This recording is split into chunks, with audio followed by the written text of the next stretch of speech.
अर्जुन सरजुन भी फिसल गए रे, दास भगत भी विफल रहे। अर्जुन सरजुन भी फिसल गए रे, दास भगत भी विफल रहे। अर्जुन सरजुन भी फिसल गए रे, दास भगत भी विफल रहे।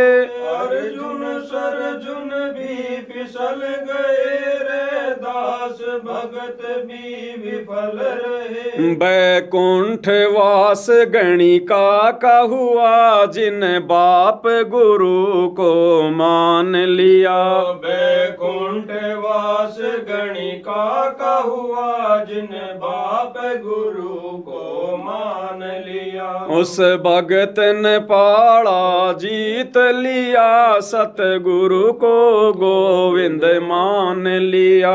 उस भगत ने पाड़ा जीत लिया, सतगुरु को गोविंद मान लिया। 650 साल पहले कबीर परमात्मा ने 64 लाख भक्तों की परीक्षा ली, सब फेल हो गए। अंत में 2 भगत बचे, अर्जुन सरजुन, जो पहले मुसलमान थे लेकिन सतगुरु की शरण में आने के बाद फिर उन्होंने अपने नाम भी चेंज कर लिए।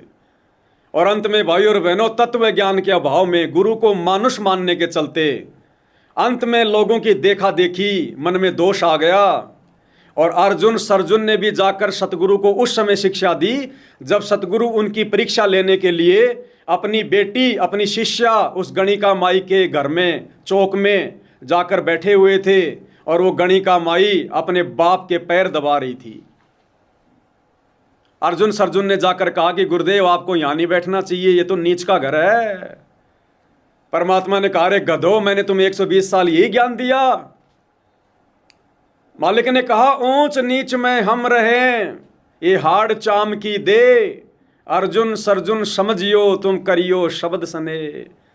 अरे अर्जुन सरजुन, मैं कहाँ नहीं हूं? क्या तुमने मुझे एक सामान्य सा एक संत मान लिया, गुरु मान लिया, अपने जैसे हाड़मास का पुतला मान लिया क्या? अरे तेरा गुरु साक्षात परमात्मा है। और तेरा गुरु तो ऊंच में भी है, नीच में भी है, हर प्राणी में है।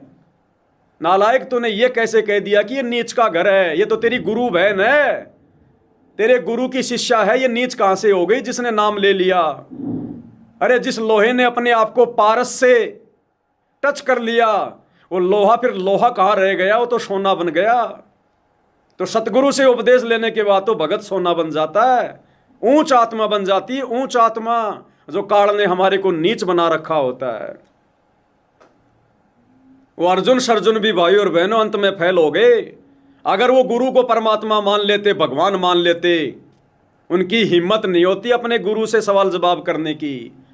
क्योंकि परमात्मा कहते हैं, गुरु के सन्मुख वचन ना कहिए, सो शिष्य रहनी गहनी सुख लइए। जो अपने गुरु से सवाल जवाब नहीं करता, कोई मीन मेख नहीं निकालता, दोष नहीं देखता, वो अंत में सुखी होता है। वो अर्जुन सरजुन भी फेल हो गए, जिन्होंने इतनी कुर्बानी दी, इतना सब कुछ किया। अंत में गुरु को परमात्मा ना मानने के कारण। तो भाइयों और बहनों, आज वही स्थिति इन सतलोक आश्रम वालों की और आश्रमों से जुड़ी नादान संगत की हो गई है। गुरु को मानुष मानने के चलते, गुरु को भगवान ना मान पाने के चलते आज इनको गुरु के सत्संगों से अच्छा इन नचनियों का नाच अच्छा लग रहा है, इन गवैयों की झूठी महिमा अच्छी लग रही है, ये अश्लीलता संगत को अच्छी लग रही है, संगत के दिल को भा गई, सिर्फ गुरु को परमात्मा ना मान पाने के कारण। और ये दया गुरुदेव ने आप और हम सत्सेवकों के ऊपर कर दी। हृदय से अपने आप को भगवान जो है वो जनवा दिया, हृदय से। तो ऐसे गुरु की महिमा आंखों में आंसू निकाल निकाल के होनी चाहिए। आगे और कौन कौन भगत हुए हैं जो गुरु को मानुष मानने के कारण विफल रहे। और इन शब्दों के माध्यम से हमने यही विचार करना है कि जो गलतियां हमसे पहले बड़े बड़े भक्तों ने कर दी, जो कुर्बानियां हम नहीं दे सकते, जो कुर्बानियां, जो बलिदान हम नहीं दे सकते, वो भगत देकर चले गए, लेकिन फिर भी मोक्ष नहीं हुआ, केवल गुरु को मानुष मानने के चलते।